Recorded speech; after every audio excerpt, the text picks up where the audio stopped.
Que la paix, si possible, soit sur vous.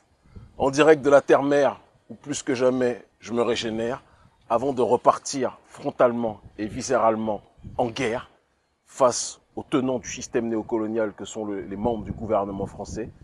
et leurs caniches qui aiment se mettre à quatre pattes ou à plat ventre face au système de prédation de la France-Afrique que vous et moi connaissons.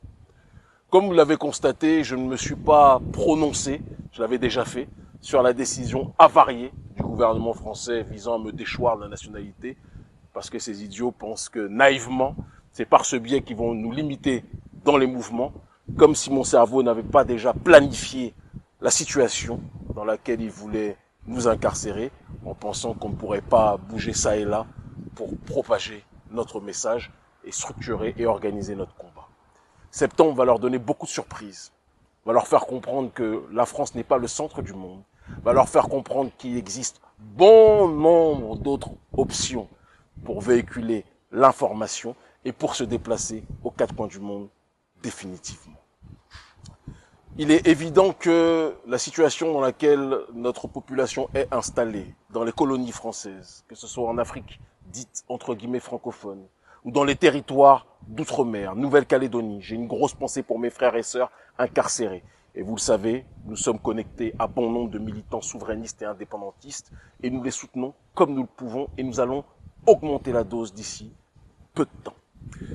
Il est évident que face à la situation que nous connaissons, nous ne pourrons jamais rester de marbre face à cette réalité, face à ce pillage organisé, face à ce contrôle renforcé de l'oligarchie française et de ces marionnettes que vous avez donc tous identifiées, en l'occurrence Alassane Dramane Ouattara et le président de mon pays qui tient temporairement en otage mon peuple, en l'occurrence le président Patrice Talon et ses services de communication avariés, ses députés avariés et son porte-parole édenté Wilfried Léon Mbedji qui font les fiers pendant un temps, mais je vous le promets, je vous le garantis, j'en fais le serment,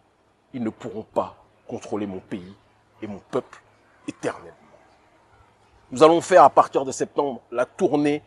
maximale, un peu partout pour renforcer nos bases et faire en sorte que plus que jamais, Urgence panafricaniste soit une machine de guerre politique, non violente, parce qu'on n'utilise pas les armes, mais de guerre idéologique, géopolitique, géostratégique, qui fera en sorte de démanteler l'empire néocolonial que vous connaissez, que je connais, que nous connaissons, qui asphyxie depuis trop longtemps nos populations, mais qui arrive plus que jamais à sa date de péremption. Mes frères et sœurs, je vous aime, je vous demande de tenir. Je vois le gouvernement béninois qui se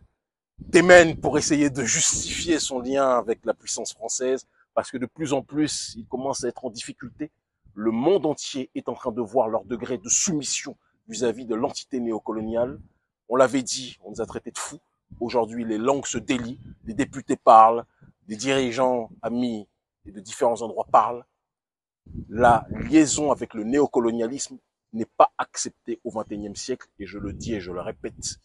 la manière dont vous gardez votre mensonge va être de plus en plus difficilement gérable dans les temps à venir. À mon peuple installé dans les territoires d'outre-mer, comme il l'appelle le gouvernement français, d'accord? À mon peuple installé en Océanie, à mon peuple installé aux quatre coins du monde qui souffre, je vous le dis et je vous le répète, la fin de l'année va être une année durant laquelle Urgence panafricaniste va se déployer pour accentuer son processus de défense de nos intérêts. Je vous aime en crever, plus que jamais on est motivé, déterminé, et à partir de septembre, le cyclone va se déployer. Ils commencent tous à comprendre. L'Afrique libre ou la mort, nous vaincrons.